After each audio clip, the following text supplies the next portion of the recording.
వాళ్ళందరికీ స్వాగతం అండి. ఇప్పుడు నేను చెప్పబోయే కథ తెనాలి రామకృష్ణ కథలలో ఒక చిన్న కథ. అది ఏంటో తెలుసుకుందామా మరి? అన్నీ మంచి శకునములే. ఇంగళి సూరన్న గారు తెనాలి రామకృష్ణ కొంతకాలము ఎదురెదురు ఇళ్లల్లో నివసించేవారు. సూరన్న గారికి శకునాలంటే బాగా పట్టింపు, చాలా ఎక్కువ ఉంది. ఒకసారి సూరన్న గారు ఒక ముఖ్యమైన పనికి వెళ్ళాలి అని అనుకుంటే వారం, వజ్రం, దుర్ముహూర్తం, రాహుకాలం అన్నీ చూసుకుని బయలుదేరుతారు ఎప్పుడు కూడాని. అలాగే అన్నీ చూసుకుని 2 జాములు పొద్దెక్కాక ఇంటి నుంచి బయటకు వచ్చారు. సరిగ్గా అదే సమయంలో కట్టెలు అమ్ముకునేవాడు కట్టెలతో ఎదురొచ్చాడు. సూరన్ గారు విసుక్కుంటూ లోపలికి వెళ్ళిపోయారు. అంతలో రామకృష్ణుడు తన ఇంట్లోంచి బయటకు వచ్చి, సూరన్న గారు నమస్కారం, తమరు ఎదురొచ్చారు, శుభం. వంట చెరకు నా ఇంటి ముందుకి నడిచొచ్చింది అని పలికి కట్టెలు కొని ఇంట్లో వేయించుకున్నాడు. సూరన్న గారు రుసరుసగలాడుతూ ఇంట్లోకి వెళ్ళి కాళ్ళు కడుక్కున్నాడు. ఎందుకు? కట్టెలవాడు ఎదురొచ్చాడని. మళ్ళీ మంచినీళ్ళు తాగి కాసేపు మళ్ళీ కూర్చున్నాడు. ఒక అరగంట పోయిన తర్వాత మళ్ళీ బయటకు వచ్చాడు. అలా వచ్చేసరికి సరిగ్గా అప్పుడే ఒక విధవరాలు ఎదురొచ్చింది. సూరన్న గారు లోపలే తిట్టుకుంటూ, ఏమిటి ఈరోజు అని లోపలికి వెళ్ళిపోయారు. కాసేపు కూర్చుని మళ్ళీ బయటకు వచ్చారు. సరిగ్గా అంతలో రామకృష్ణుడు ఇంట్లోంచి బయటకు వచ్చి విధవరాలకు నమస్కరించి, అమ్మా, తల్లిలాంటి మీరు ఎదురొచ్చారు, ఈ రోజంతా నాకు శుభమే అన్నాడు. సరిగ్గా అప్పుడే రాజభటుడు అక్కడికి వచ్చి, అయ్యా, నిన్న తమరు పారేసుకున్న ఈ వరహాల మూట అక్కడే తమరి కూర్చున్న చోటు దగ్గర ఇరుక్కుపోయి కనిపించింది, ఇది తీసుకోండి అని ఒక సంచి ఇచ్చాడు. సంచి నిండా బంగారు నాణాలున్నాయి. పోయిందనుకున్న సొమ్ము దొరికిందంటే అది నీ వల్లే అంటూ రామకృష్ణుడు ఆ భటుడికి 2 వరహాలిచ్చి, ఆ వితంతుకు 2 వరహాలిచ్చి పంపించేశాడు. ఇక తన ప్రయాణం వాయిదా వేసుకుని సూరన్న గారు మధ్యాహ్నం భోజనం చేసి కాసేపు విశ్రాంతి తీసుకుని ప్రయాణానికి సిద్ధమై పనివాడిని వీధిలోకి పంపి, వీధిలో ఎవరన్నా వస్తున్నారా ఏమిటి, ఎలా ఉంది అని, శకునాలు ఏమైనా వస్తాయా అని తెలుసుకుని గట్టి నమ్మకంతో గడప దాటి వీధిలోకి అడుగుపెట్టాడు. సరిగ్గా అప్పుడే రామకృష్ణుడు భళ్ళున తన ఇంటి తలుపులు తెరిచి గబాలను బయటకు వచ్చాడు. అతని చేతుల్లో 2 పిల్లులు మ్యావ్ మ్యావ్ అన్నాయి. సూరన్న గారు ఒళ్ళు మండిపోయింది. ఒకసారి కట్టెల మోపు, మరొకసారి వితంతువు, 2సారి పిల్లలతో నువ్వు నా పని చెరపడానికి ఎదురయ్యావు కదయ్యా, చిచి అన్నారు కోపంతో. రామకృష్ణుడు సమాధానం చెప్పేలోగా ఒక వ్యక్తి హడావుడిగా వెళ్తూ రామకృష్ణ చేతుల్లో పిల్లల్ని చూసి, అయ్యా, మా ఇంటి నిండా ఎలుకలే, ప్రాణాలు తోడేస్తున్నాయి, ఈ పిల్లల్ని నాకు అమ్ముతారా? 10 వరహాలు ఇస్తా అన్నాడు. రామకృష్ణుడు మారు మాట్లాడకుండా ఆ పిల్లల్ని అప్పగించేసి ఆ వరహాలు తీసుకున్నాడు. ఆ వ్యక్తి పిల్లల్ని తీసుకుని వెళ్ళిపోయాక రామకృష్ణుడు వరహాల్ని గలకల్లాడిస్తూ, సంకల్పం మంచిదైతే అన్నీ మంచి శకునాలే అంటూ నవ్వాడు. ఆ మాట విని నివ్వెరపోయాడు సూరన్న గారు. మరైతే ఒక చిన్న సంఘటన, మాణిక్యం లాంటి మట్టి ముంత. ఒకనాడు రామకృష్ణుడు రాజ్యసభకు వెళ్తూ ఉండగా స్థానిక న్యాయాధికారి ఇంటి ముందు ఒక చిన్న గుంపు కనిపించింది.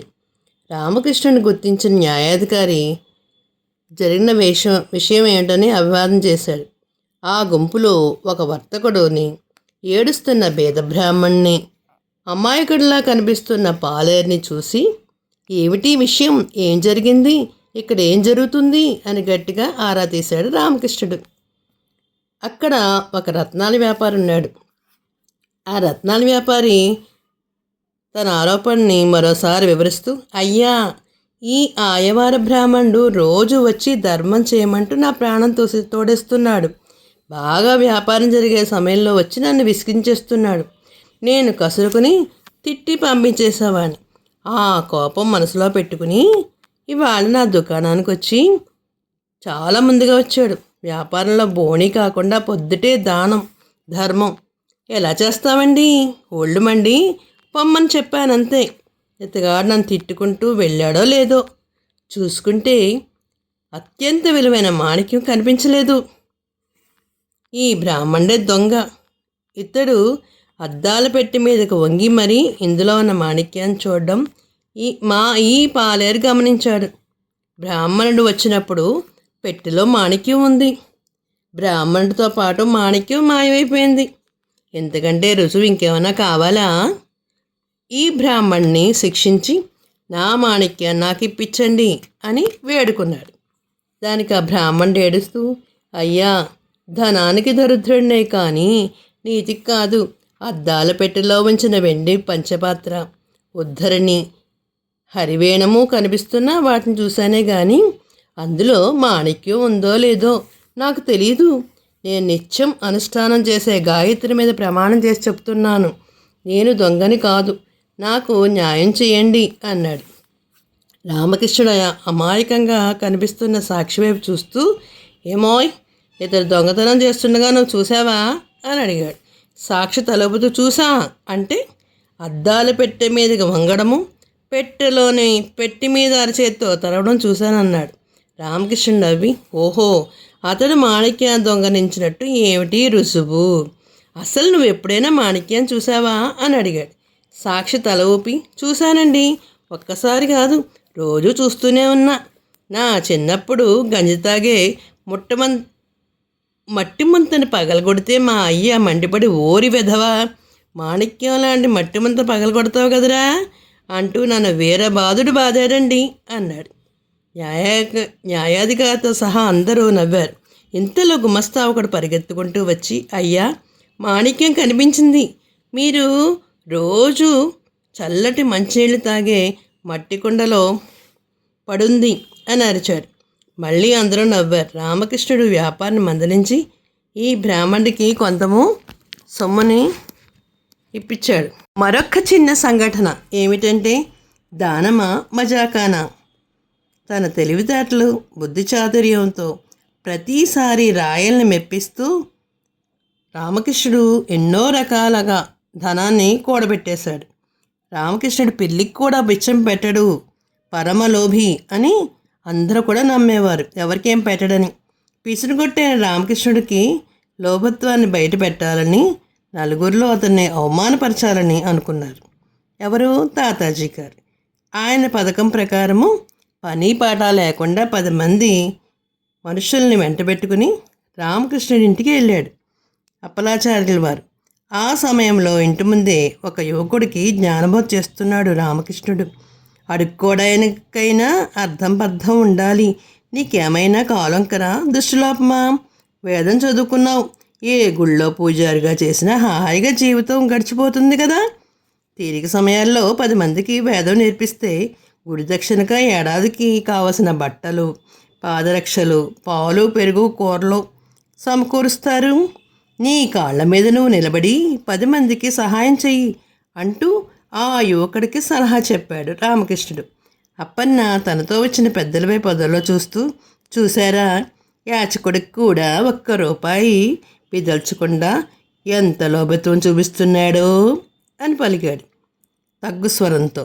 ఇంతలో రామకృష్ణుడు వాళ్ళని చూసి అభివాదం చేస్తూ, ఊరకరారు మహాత్ములు అన్నాడు. అప్పన్న వికవక నవ్వి, మరేం లేదు, మన విజయనగరంలో తూర్పు వీధిలో చాలా కాలంగా ఉన్న శ్రీకృష్ణాలయాన్ని పునరుద్ధరించాలని అందరూ నిర్ణయించాం.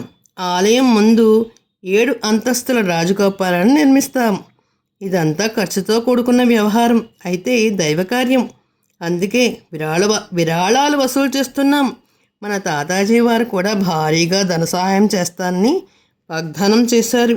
మరి తమరు కూడా మీ స్థాయికి తగ్గట్టుగా డబ్బు, ధన, కనక, వస్తు, వాహనాలు దానం చేయాలని కోరుకుంటున్నాం. తాతాజీ గారు కూడా తమతో ప్రత్యేకంగా చెప్పమన్నారు మరి అన్నారు. ఓహో, తాతాజీ గారా అంటూ రామకృష్ణుడు నవ్వి, వారి వర్తమానం చేశారంటే అది శిరోధార్యమే. పైగా వారి ఆజ్ఞకి నా హోదాకి తగ్గట్టుగా ఉండాలి కదా మరి. దానం అంటూ క్షణంలో ఆలోచించి, ఆలయ రాజగోపురాన్ని 7 అంతస్తులో నిర్మిస్తారంటున్నారు కదా, ఆ 7వ అంతస్తు నిర్మాణం బాధ్యత నాకు వదిలేయండి అన్నారు. అప్పన్న వికవిక నవ్వి, శుభం, సంతోషం, తమ అంతస్తుకు తగ్గట్టుగా దానం ప్రకటించారు. రామలింగడి గారి దానము అంటే దానమా మజాకా మరి? మరైతే విరాళాల కోసం ఎప్పుడు రమ్మంటారు అన్నాడు. రామకృష్ణుడు చాలా తేలిగ్గా, అయ్యో వీళ్ళంతా పని పాట లేని పెద్దలు, వీరికి ఆశ్రమను కలిగిస్తానా? రాజగోపురం అంతస్తు నిర్మాణం పూర్తయ్యాక కాకితో కబురు పెట్టండి, నేనే దగ్గరుండి 7వ అంతస్తు కట్టిస్తాను. అన్నట్టు ఆ ఆలయానికి పూజారి కావాలి కదా, ఇదిగో ఈ యువకుడిని పనిలో పెట్టుకుని మీ పెద్ద మనసుతో చాటు చేసుకోండి, వస్తా అని ఇంట్లోంచి వెళ్ళిపోయాడు. అప్పన్న విస్తుపోతూ హార్ని, విరాళం ఇమ్మంటే ఈ పూజారిని అంటగట్టావా, ఇది దానమా మజాకానా అంటారు. పెద్దలందరూ సిగ్గుతో తలదించుకున్నారు.